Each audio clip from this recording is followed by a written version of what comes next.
नमस्कार, मैं हूं आलोक और आप देख रहे हैं सत्य हिंदी का न्यूज बुलेटिन।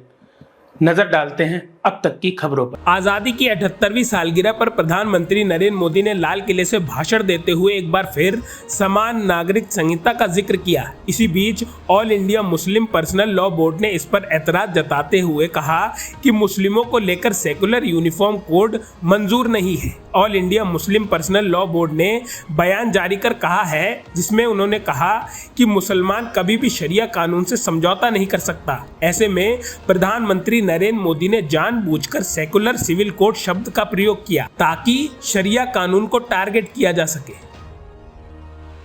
राष्ट्रवादी कांग्रेस पार्टी के चीफ शरद पवार ने शनिवार को पीएम मोदी पर तंज कसा। शरद पवार ने कहा कि प्रधानमंत्री ने अपने भाषण में कहा था कि पूरे देश का चुनाव एक साथ होना चाहिए, लेकिन जम्मू कश्मीर और हरियाणा में ही चुनाव घोषित किए गए, जबकि झारखंड और महाराष्ट्र में चुनाव घोषित नहीं हुए। शरद पवार ने कहा कि सरकार 4 राज्यों में विधानसभा चुनाव नहीं करा सकती है और पूरे देश में एक साथ सभी विधानसभाओं के लिए चुनाव कराने की बात करती है। एनसीपी चीफ शरद पवार ने एक राष्ट्र एक चुनाव पर नरेंद्र मोदी को चुनौती दी है। पवार ने कहा कि देश में इस वक्त शांति की जरूरत है। भारतीय जनता पार्टी के नेता सुब्रमण्यम स्वामी ने भारत की जीडीपी को लेकर दावा किया कि मोदी सरकार जनता को धोखा दे रही है। उन्होंने सोशल मीडिया प्लेटफॉर्म एक्स पर एक पोस्ट के जरिए उन्होंने एक ग्राफ भी शेयर किया है। सुब्रमण्यम स्वामी ने कहा, मोदी सरकार का जीडीपी वृद्धि का दावा जनता के साथ धोखा है। नीचे दिए गए आंकड़े बताते हैं कि 2014 से औसत जीडीपी वृद्धि पर मुश्किल 5% प्रतिवर्ष और 2016 से यह 3.7 प्रतिवर्ष है। पूर्व मुख्यमंत्री चंपई सोरेन को लेकर राजधानी में शुक्रवार को कयास का दौर आरंभ हुआ था। राजनीतिक गलियारों में ये अटकलें लगाई जा रही हैं कि चंपई सोरेन नाराज हैं और वे भाजपा में शामिल हो सकते हैं। चंपई सोरेन फिलहाल हेमंत सोरेन सरकार में जल संसाधन विभाग और उच्च शिक्षा विभाग में मंत्री हैं। उनके संदर्भ में लगाई जा रही अटकलों के संबंध में जब सवाल पूछा गया तो उन्होंने मुस्कुराते हुए कहा कि मेरा दिल्ली में होने की चर्चा हो रही है, लेकिन मैं तो यहीं हूँ। अभी मेरा राजनीतिक जीवन लंबा है। मुंडा भूमि घोटाला मामले में कर्नाटक के मुख्यमंत्री सिद्धारमैया की मुश्किलें बढ़ गई हैं। सिद्धारमैया के खिलाफ मुकदमा चलाने की मंजूरी राज्यपाल थावरचंद गहलोत ने दे दी है। जानकारी के अनुसार मैसूर शहरी विकास प्राधिकरण भूमि आवंटन मामले में एक्टिविस्ट टीजे अब्राहम ने सीएम के खिलाफ शिकायत दर्ज कराने की मंजूरी देने के लिए राज्यपाल से आग्रह किया था। राज्यपाल ने आरटीआई कार्यकर्ता द्वारा दायर शिकायत के आधार पर यह मंजूरी दे दी है। कर्नाटक के मुख्यमंत्री सिद्धारमैया ने मैसूर शहरी विकास प्राधिकरण भूखंड आवंटन घोटाले के संबंध में राज्यपाल द्वारा उनके खिलाफ मुकदमा चलाने की मंजूरी दिए जाने के बाद शनिवार को इस्तीफा देने से इनकार करते हुए कहा कि उन्होंने कोई गलत काम नहीं किया है। सिद्धारमैया ने राज्यपाल थावरचंद गहलोत के फैसले को संविधान विरोधी और कानून के खिलाफ बताया। मुख्यमंत्री ने कहा कि इस पर अदालत में वे कानूनी रूप से इसका सामना करेंगे। समाचार एजेंसी पीटीआई के मुताबिक सिद्धारमैया ने संवाददाताओं से कहा, यह निर्वाचित सरकार को हटाने की एक बड़ी साजिश है। उन्होंने दिल्ली, झारखंड समेत कई राज्यों में ऐसा किया है। कर्नाटक में भी निर्वाचित सरकार को अस्थिर करने की साजिश रची है। केंद्रीय सरकार भाजपा, जेडीएस और अन्य साजिश में शामिल है। उत्तर प्रदेश में सहायक शिक्षा भर्ती की मेरिट लिस्ट रद्द करने के हाई कोर्ट के फैसले पर राहुल गांधी ने कहा, यह भाजपा साजिश का करारा जवाब है। राहुल गांधी ने एक्स पर लिखा, 69,000 सहायक शिक्षकों की भर्ती पर इलाहाबाद हाई कोर्ट का फैसला आरक्षण व्यवस्था के खिलाफ खिलवाड़ करने वाली भाजपा सरकार की साजिशों को करारा जवाब है। यह 5 वर्षों से सर्दी, गर्मी, बरसात में सड़कों पर निरंतर संघर्ष कर रहे अमित मौर्य जैसे हजारों युवकों की ही नहीं, सामाजिक न्याय की लड़ाई लड़ने वाले हर योद्धा की जीत है। 69,000 शिक्षक भर्ती मामले में हाई कोर्ट की डबल बेंच ने सभी चयन सूचियों को रद्द कर नई चयन सूची बनाकर आरक्षण नियमावली 1994 में निहित प्रावधानों के अनुसार नियुक्ति किए जाने का आदेश दिया है। इस पर अपनी प्रतिक्रिया देते हुए प्रदेश कांग्रेस अध्यक्ष व पूर्व मंत्री अजय राय ने कहा है कि भाजपा सरकार आरक्षण विरोधी है। दलित और पिछड़ों के हक के खिलाफ सिर्फ जवानी जमा खर्च करने वाली भाजपा सरकार हर कदम पर उनके साथ छल करती है। इतना ही नहीं, भाजपा सरकार दलित और पिछड़ों को उनके जायज हक से महरूम रखने का हर संभव प्रयास करती है। यूपी शिक्षक भर्ती मामले को लेकर सपा चीफ अखिलेश यादव ने बीजेपी पर तंज कसा है। अखिलेश यादव ने एक्स पर लिखा, 69,000 शिक्षा भर्ती की आखिरकार भाजपाई घपले, घोटाले और भ्रष्टाचार की शिकार साबित हुई है। यही हमारी मांग है कि नए सिरे से न्यायपूर्ण नई सूची बने, जिससे पारदर्शिता और निष्पक्ष नियुक्तियां संभव हो सके और प्रदेश में भाजपा काल में बाधित हुई शिक्षा व्यवस्था पुनः पटरी पर आ सके। हम यह सूची पर लगातार निगाहें रखेंगे और किसी भी अभ्यर्थी के साथ कोई हकमारी या नाइंसाफी ना हो, ये सुनिश्चित करने के साथ कंधे से कंधा मिलाकर अभ्यर्थियों के साथ निभाएंगे। यह अभ्यर्थियों की संयुक्त शक्ति की जीत है।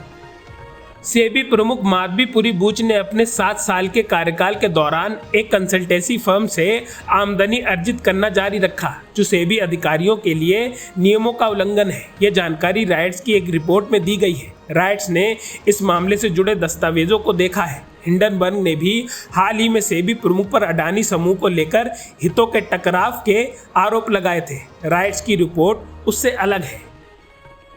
पहलवान विनेश फोगाट का शनिवार को दिल्ली के इंदिरा गांधी अंतर्राष्ट्रीय हवाई अड्डे पर पहुंचने पर जोरदार स्वागत हुआ। विनेश के राजधानी में उतरने पर सुरक्षा कड़ी कर दी गई। भारतीय पहलवान को पेरिस ओलंपिक में 50 किलोग्राम फाइनल में वजन सीमा 100 ग्राम से अधिक होने के कारण अयोग्य घोषित कर दिया गया था। विनेश के स्वागत की अभी शुरुआत हुई है। उनके भाई हरविंदर फोगाट ने एक्स पर लिखा, हमारे गांव में भी लोग उनके स्वागत का इंतजार कर रहे हैं। लोग विनेश से मिलने और उसे प्रोत्साहित करने के लिए उत्साहित हैं। हरविंदर फोगाट ने कहा कि हरियाणा के बलाली स्थित उनके पैतृक गांव में भी विनेश का भव्य स्वागत किया जाएगा। पेरिस ओलंपिक में मेडल से चूकने वाली विनेश फोगाट ने सोशल मीडिया पोस्ट कर अपना दर्द बयां किया है। भारतीय पहलवान ने 3 पेज का लेटर शेयर कर अपनी बात रखी है। विनेश फोगाट ने कहा कि पेरिस ओलंपिक के बाद अगर ऐसे हालात नहीं बनते तो मैं रेसलिंग को अलविदा नहीं कहती, बल्कि 2032 तक रेसलिंग करती रहती। लेकिन पेरिस ओलंपिक के बाद जिस तरह के हालात बने, उसके बाद रेसलिंग को अलविदा कहना पड़ा। विनेश फोगाट ने आगे लिखा है कि हो सकता है अलग अलग परिस्थितियों में खुद को 2032 तक खेलते हुए देख सकूं, क्योंकि मेरे अंदर लड़ाई और कुश्ती हमेशा रहेगी। Federation for resident doctors association, Indian medical association और दिल्ली के सरकारी मेडिकल कॉलेजों और अस्पतालों के रेजिडेंट डॉक्टर्स एसोसिएशन के प्रतिनिधियों ने कोलकाता के आर.जी. कर मेडिकल कॉलेज और अस्पताल में एक रेजिडेंट डॉक्टर के खिलाफ हुई घटना के बाद नई दिल्ली में केंद्रीय स्वास्थ्य और परिवार कल्याण मंत्रालय से मुलाकात की। इस दौरान केंद्रीय स्वास्थ्य और परिवार कल्याण मंत्रालय ने प्रतिनिधियों की मांगों को सुना और डॉक्टर्स की सुरक्षा सुनिश्चित करने के लिए हर संभव प्रयास का आश्वासन दिया। 26 राज्यों ने पहले ही उनके राज्यों में स्वास्थ्य कर्मियों के संरक्षण के लिए कानून पारित कर दिए हैं। सीबीआई ने आर.जी. कर मेडिकल कॉलेज एवं अस्पताल की ट्रेनी महिला डॉक्टर के साथ रेप और मर्डर मामले की जांच शुरू कर दी है। इसी बीच पीड़ित के माता पिता ने अस्पताल के ही कुछ कर्मचारियों पर इस मामले में शामिल होने का आरोप लगाया है। पीड़ित के माता पिता ने बताया कि इस मामले में उसी कॉलेज के कुछ इंटर्न और चिकित्सक शामिल हैं। एक अधिकारी ने इस बात की जानकारी दी है। सीबीआई के अधिकारी ने कहा, हमारा ध्यान कम से कम अभी 30 नामों पर केंद्रित है, जिन्हें हम पूछताछ के लिए बुलाएंगे। सीबीआई ने इस मामले में अस्पताल के उस कर्मी और 2 पीजीटी को तलब किया था, जो उस रात डॉक्टर के साथ ड्यूटी पर थे। राजस्थान के उदयपुर में शुक्रवार को एक सरकारी स्कूल में 10वीं कक्षा के छात्र द्वारा स्कूल के छात्र पर चाकू घोंपने के बाद सांप्रदायिक तनाव बढ़ गया।